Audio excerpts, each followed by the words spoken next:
Assalamualaikum warahmatullahi wabarakatuh. Hamdan wa syukran lillah, salatan wassalaman ala rasulillahi, amma ba'd. Wa qala ta'ala fi kitabihil karim, a'udhu billahi minasyaitonir rajim. Iqra bismi rabbikal ladzi khalaq, khalaqal insana min 'alaq. Iqra wa rabbukal akram. Hadirin rahimani wa rahimakumullah. Ayat pertama yang turun, ya, ayat pertama yang turun dari sekian ribu ayat dalam Al-Quran adalah surat apa? Al-Alaq. Semua sudah hafal ya. Iqra. Itu adalah merupakan bentuk perintah. Perintah untuk apa? Membaca. Ya. Jadi kunci mendapatkan ilmu adalah pada ayat yang pertama turun, yaitu membaca. Ya. Membaca ada yang merupakan arti khusus, ya. Membaca itu seperti membaca kitab, membaca Quran, ya, membaca buku, ya, arti khusus. Ada juga yang berarti umum, ya, membaca alam, membaca situasi, membaca umat, ya, itu membaca. Ya. Pada saat Al-Quran diturunkan pertama kali ayat ini turun, Rasulullah berada di mana? Di Gua Hira. Bagus Mas Ikram, ya. Di saat Rasulullah sedang menyendiri, ya, mencari petunjuk Allah Subhanahu wa taala, maka turunlah ayat yang memerintahkan untuk membaca. Ya, dalam tafsir Jalalain, ya, di sana dijelaskan ketika Nabi SAW diperintahkan membaca, ya, oleh malaikat Jibril, ya, maka jawabannya ma'ana biqori. Wah, saya nggak bisa membaca, gitu ya. Sampai diulangi 3 kali, disikap oleh malaikat Jibril. Jawabannya sama, saya tidak bisa membaca. Ma'ana biqori. Ya. Memang secara keilmuan Rasulullah itu termasuk orang yang buta huruf, ya. Ummi, ya, ummi itu buta huruf, ya. Tapi ada hikmahnya Rasulullah buta huruf, ya. Coba kalau Rasulullah pinter membaca, gitu ya, mungkin akan diduga oleh orang-orang yang tidak suka pada Islam bahwa Al-Quran itu adalah tulisan Nabi Muhammad atau karangan Nabi Muhammad, ya.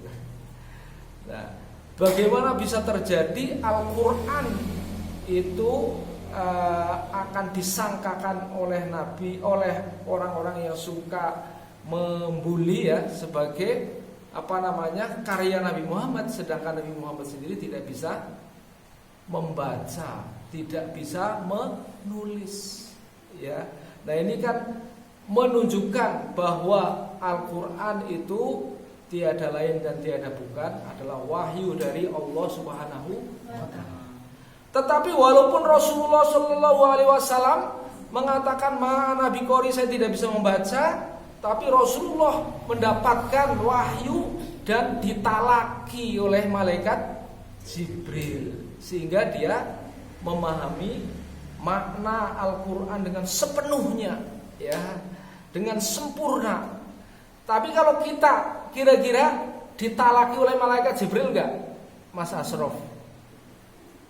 Kalau kita tidak belajar Quran, ditalaki oleh malaikat Jibril, disuruh untuk mengucapkan begitu, ada malaikat Jibril yang datang kepada kita apa enggak? Enggak, kita bukan nabi.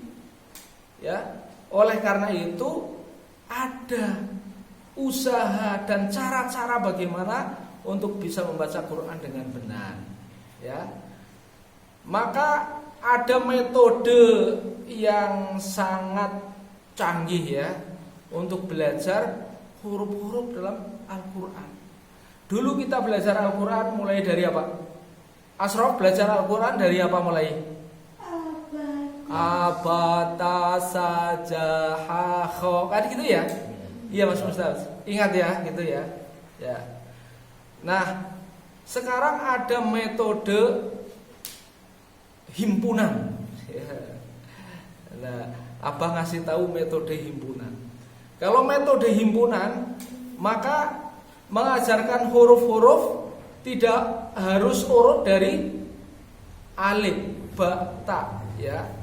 Tapi metode ini merekomendasikan kita belajar huruf-huruf Al-Quran dari cara pengeluaran huruf itu, ya. Huruf-huruf yang cara atau letak pengeluaran hurufnya itu sama, maka digolongkan, dihimpun jadi satu, ya. Jadi kalau Anda melihat gambar kepala manusia, maka yang paling depan ini apa namanya? Mulai dari tempat pengeluaran suara, mulut ya, sampai nanti ke belakang. Nah, metode himpunan itu menghimpun huruf-huruf yang memiliki letak-letak pengeluaran atau makhorijul huruf yang sama, yang sejenis. Ya. Jadi tidak harus urut mulai dari a, ba, ta dan seterusnya ya. Nah, ini akan lebih mudah. Karena apa? Karena ketika kita mengingat bahwa sekumpulan huruf ini memiliki sifat-sifat memiliki tempat atau letak pengeluaran yang sama, memiliki makhorijul huruf yang sama, maka kita akan menggolongkan menjadi huruf-huruf dengan rumpun tertentu. Ya, misalnya dari depan ya. Depan ini bibir ya. Depan ini apa? Bibir. Kita punya berapa bibir? 2, bibir atas dan bibir bawah ya. Kalau satu sumbing nanti masih keram ya. Ya. Nah, huruf-huruf yang makhorijul hurufnya yang keluar dari bibir disebut huruf bibir ya. Huruf bibir ada berapa? Ya.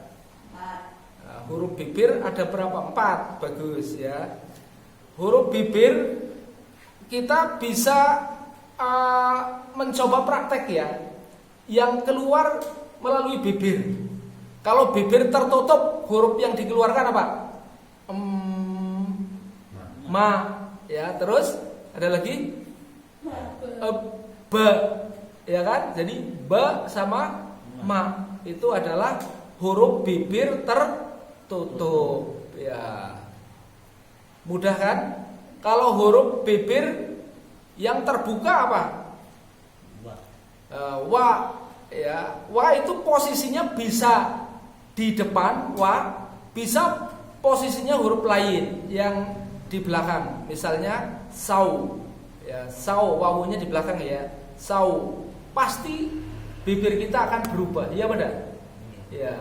Wa, sau dan seterusnya ya. Itu adalah huruf-huruf bibir. Masih ada lagi huruf bibir yang ketika kita mengucapkan huruf itu bibir kita mengalami gerakan. Apa lagi? Fa ya. Fa itu adalah pertemuan antara apa? Bibir bawah dengan ujung gigi atas ya, maka akan menghasilkan apa? Fa ya. Coba kalau kita tidak menghimpun huruf-huruf itu ya, maka akan sulit ya orang itu mengucapkan. Bilang wa akan menjadi wa. Ya sering ya wa ya. Bilang ma akan menjadi ma. Ya nanti ini punya sifat-sifat sulit. Walaupun itu masih mengucapkannya dengan bibir ya, tapi harus ikut sifat ya. Nanti perdalam ke ini. Jadi setiap huruf punya sifat supaya terkeluarkan dari mulut itu dengan sifat-sifat yang tertentu yang sama ya, supaya ucapan kita betul ya. Nah itu dihimpun menjadi huruf-huruf bibir. Ya, apa tadi? Masih ingat Mas Fahri? Apa saja? Pertama ma, terus ba, terus ya wa dulu boleh, fa dulu enggak ada urutan ya. Terus ada huruf lain, misalnya sambil contoh saw yang wawunya di belakang ya. Ya. Tapi kalau misalnya kita untuk menghafal biar tidak mudah lupa, bisa pakai teori mnemonik ya yang kemarin ya. Misalnya untuk mengingat makan ya, mengingat bakso misalnya saya makan bakso. Wa misalnya baksonya siapa, kan biasanya bakso ada namanya ya sesuai dengan bakulnya. Bakso Pandi, ada bakso yang di Sukaraja itu bakso apa itu? Tio itu ya. Misalnya cari bakso Wahid misalnya. Makan bakso Wahid, terus saunya sauto gitu ya. Dan soto fa-nya misalnya Fahri gitu ya. Fahri Mas Fahri. Jadi bakul soto aja. Makan bakso Wahid dan soto Fahri enak. Misalnya gitu ya. Enak. Itu supaya kita mengingat huruf-huruf syafawiyah, huruf-huruf bibir itu apa saja. Ya kalau ditanya, Akram, sebutkan huruf-huruf syafawiyah atau huruf-huruf bibir. Ya langsung saja makan bakso Wahid dan soto Fahri enak. Gitu ya. Nah, begitu. Nanti berikutnya yang himpunan huruf-huruf hijaiyah yang keluarkan dari bibir tadi ya. Nah, sekarang yang setelah bibir ke sana ya. Ada huruf sod ya. Ada huruf za, ada huruf sa. Itu kan beda ya. Itu yang kemudian disebut huruf apa? Asliyah. Nah, ini jadi kita belajar menggunakan teori himpunan huruf-huruf hijaiyah pertama yang dikeluarkan oleh bibir ya, syafawiyah. Himpunan huruf-huruf hijaiyah kedua ya, setelah bibir ke sini. Kemudian begitu seterusnya sampai huruf halqiyah ya. Jadi itu metode himpunan, menghimpun huruf-huruf yang memiliki makharijul huruf yang sama, tidak harus urutan dari abata, haja, haho, dal, roja, sasa, son, do ya. Ingat nggak dulu gitu Mas Mumtaz? Iya. Coba diteruskan. Iya. Tapi itu nanti kelemahannya itu kita akan dadak mikir makharijul hurufnya di mana, ya kan? Tapi kalau dengan metode himpunan kita akan ingat gitu ya. Begitu ya. Ya, untuk pendalaman berikutnya nanti sama Umi ya. Ditalaki betul sehingga mengucapkan lafaz-lafaz itu dengan benar ya, supaya nanti suaranya bacaan kita jadi bagus ya, tahsin ya, suara yang bagus itu adalah karena makharijul hurufnya bagus.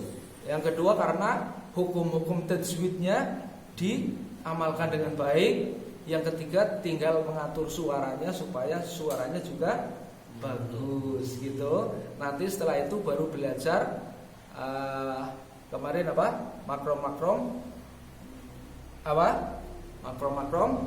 lagu ya, atau qiraatnya. Oke? Ya, kita bedah nanti satu persatu. Mulai dari ini dulu ya.